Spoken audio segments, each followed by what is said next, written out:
Castelo Interior. Santa Teresa de Jesus. Quintas Moradas. Capítulo 4. Segunda parte.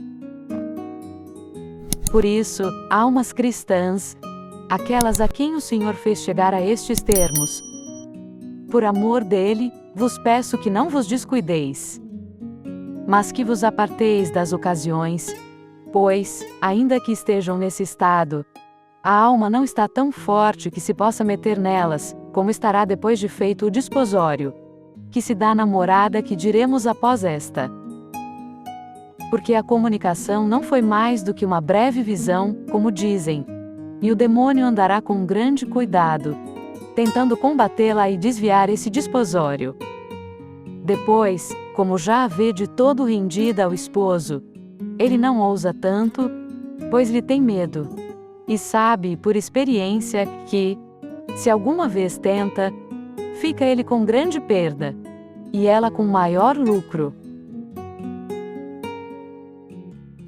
Eu vos digo, filhas, que tenho conhecido pessoas muito elevadas, que chegaram a este estado, e o demônio, com sua grande sutileza e astúcia, as fez voltar para si. Deve juntar-se todo o inferno para isso, pois, como digo muitas vezes, não perdem apenas uma alma, mas uma grande multidão. Já ele tem experiência nisso, porque, se olharmos para a multidão de almas que Deus atrai a si por meio de uma, é digno de louvor pensar nos milhares que os mártires convertiam. Por exemplo, uma donzela como Santa Úrsula. Quantas terão sido arrancadas do demônio por São Domingos, São Francisco e outros fundadores de ordens?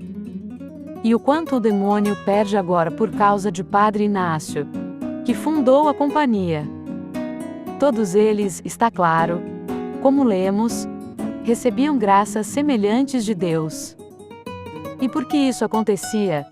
Porque se esforçavam em não perder, por sua culpa, tão divino desposório.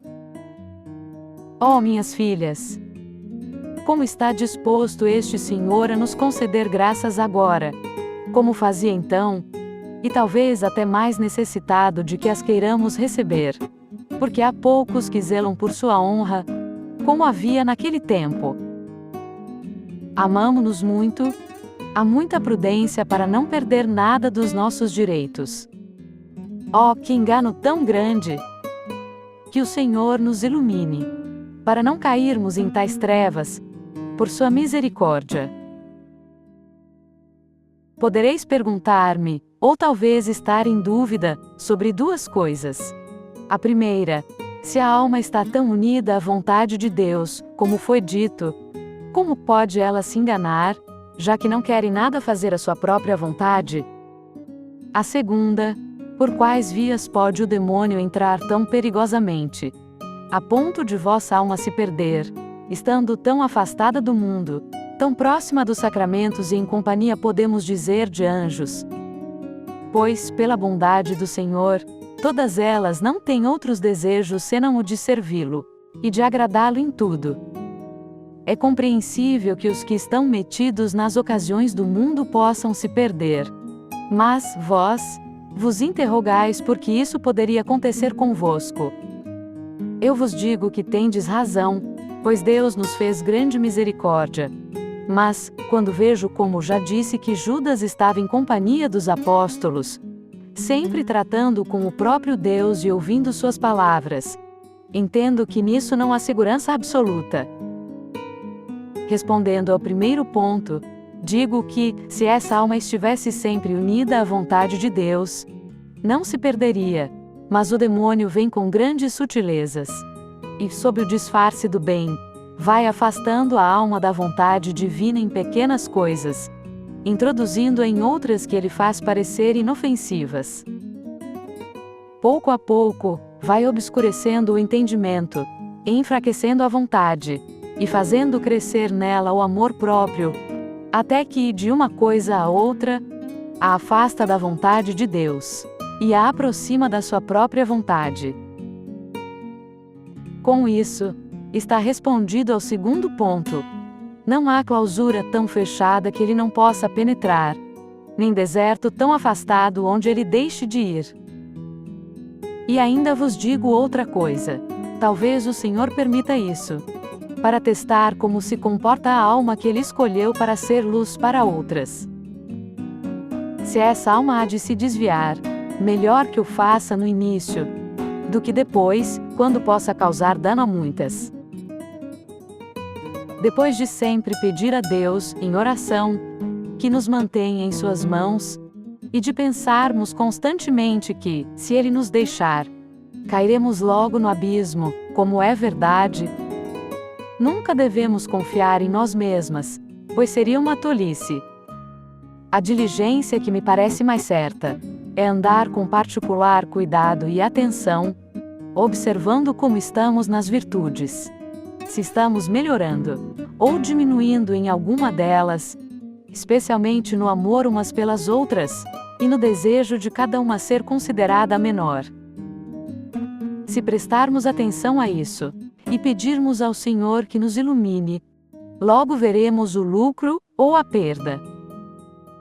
E não penseis que a alma a quem Deus permitiu chegar a tal altura será deixada de sua mão tão rapidamente, sem que o demônio tenha muito trabalho. Sua Majestade sente tanto que ela se afaste de seu caminho, que lhe dá 1000 avisos interiores de muitas maneiras, para que ela não possa ignorar o dano a si própria. Enfim, que a conclusão disto seja que procuremos sempre avançar. Se não há progresso, andemos com grande temor, porque, sem dúvida, o demônio quer nos atacar de alguma forma. Não é possível que, tendo chegado a tal estado, a alma deixe de crescer, pois o amor jamais está ocioso. Será um sinal muito ruim não seguir adiante. Uma alma que aspirou ser esposa do próprio Deus, que já tratou com Sua Majestade, e chegou ao ponto que mencionamos, não deve se acomodar e adormecer. Filhas, para que vejam o que ele faz com aquelas que já considera suas esposas, comecemos a falar das sextas moradas. Verão que tudo o que podemos fazer em termos de serviço, sofrimento e preparo é pouco diante das grandes mercês que nos são concedidas. Pode ser que Nosso Senhor tenha ordenado que me mandassem escrever, para que, ao fixarmos os olhos no prêmio, e vendo quão imensa é sua misericórdia, pois Ele quer se comunicar e se mostrar a vermes como nós, esqueçamos nossos pequenos prazeres terrenos, e fixando os olhos em sua grandeza, corramos inflamados em seu amor. Praz a Deus que eu consiga declarar um pouco sobre coisas tão difíceis. Pois, se Sua Majestade e o Espírito Santo não moverem a minha pena, bem sei que será impossível. E se não for para o vosso proveito, suplico a Ele que eu não consiga dizer nada, pois Sua Majestade sabe que o meu único desejo, tanto quanto posso entender de mim mesma, é que seu nome seja louvado. E que nos esforcemos a servir a um Senhor que tão generosamente nos recompensa ainda aqui na terra. Por isso, podemos ter uma ideia do que Ele nos dará no céu, sem os intervalos, trabalhos e perigos que existem neste mar de tempestades. Pois, se não fosse o perigo de perdermos e ofendermos a Ele, seria um descanso sem fim, que a vida não se acabasse até o fim do mundo, para que pudéssemos trabalhar por tão grande Deus, Senhor e Esposo. Praza a Sua Majestade que mereçamos servi-lo, sem tantas falhas como sempre temos, mesmo nas boas obras. Amém.